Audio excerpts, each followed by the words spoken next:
It's so interesting because when I first started hearing you talk, and I was like, okay, I can totally see the person who would be in the partnership who would be initiating this evaluation. And my original thought was the person originating would be the earner, because they are more concerned about, okay, well, I don't want to have to pay X amount of maintenance. My soon to be X has the capacity to earn, right? And so I want this evaluation to be out there so I can prove that that person has the capacity to earn so I don't have to pay them as much maintenance. But now when I'm listening to you, there's such value to the individual who might be at the stay at home, or maybe they're only working part time, because the services that you're providing are saying like, hey, like your capacity to earn is more than you're earning today or more than what you're doing today. But we are also going to help you define what that skill is that you have, and be able to nurture that skill with upskilling and vocational educational services so you can be more than what you believe you have the capacity to be today.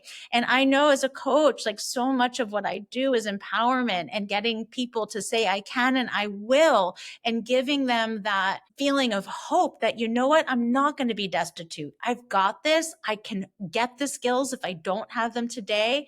And I'm going to do this. And I can do this in a way that is very structured. And it brings that kind of feeling of the unknowns to a more known environment. So they believe that they have steps to take and they have support to get there. And I just believe that that is what is so triggering to so many people going through divorce, where they feel so much fear, financial fear, because they don't have those stepping stones. They don't have the guidance. They don't have the support. And, in coaching, like we do a lot around do goals, and we do a lot in terms of being able to commit to yourself and moving yourself forward.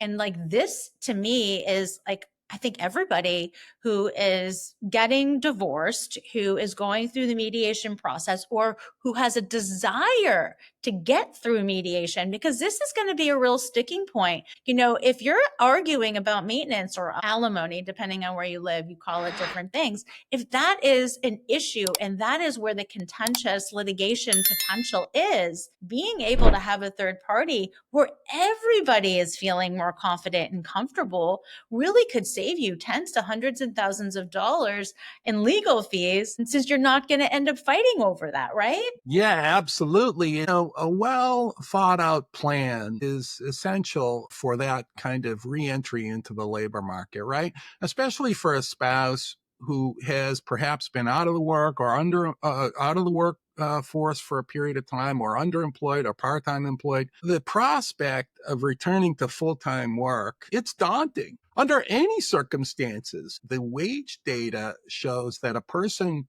who is injured and out of work for over a year, over 95% of them never return to earning the same wage. Now, that statistic doesn't hold true in family law matters, but in family law, people still encounter that fear. They are uncertain about a vocational goal, whether it might be feasible in the current labor market. They may be concerned, if you haven't worked in 10 years, the advances in computer skill requirements are substantial. And I meet people all the time who are intimidated by the prospect of even people who worked with computers often, frequently, or even primarily 20 years ago. They say that their skills have atrophied to such an extent that they're no longer useful. So, part of the evaluation is to say, okay, but you have these basic aptitudes and these transferable skills. And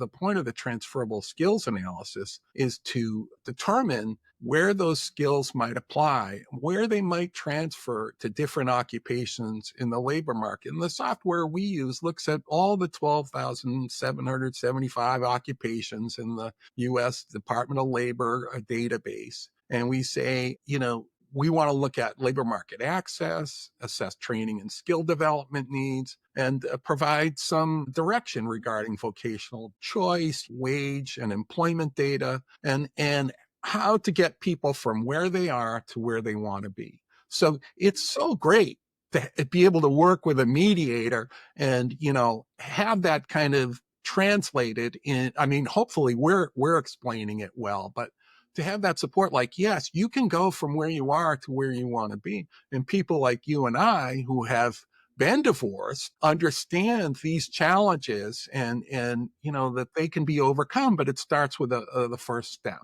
in the process.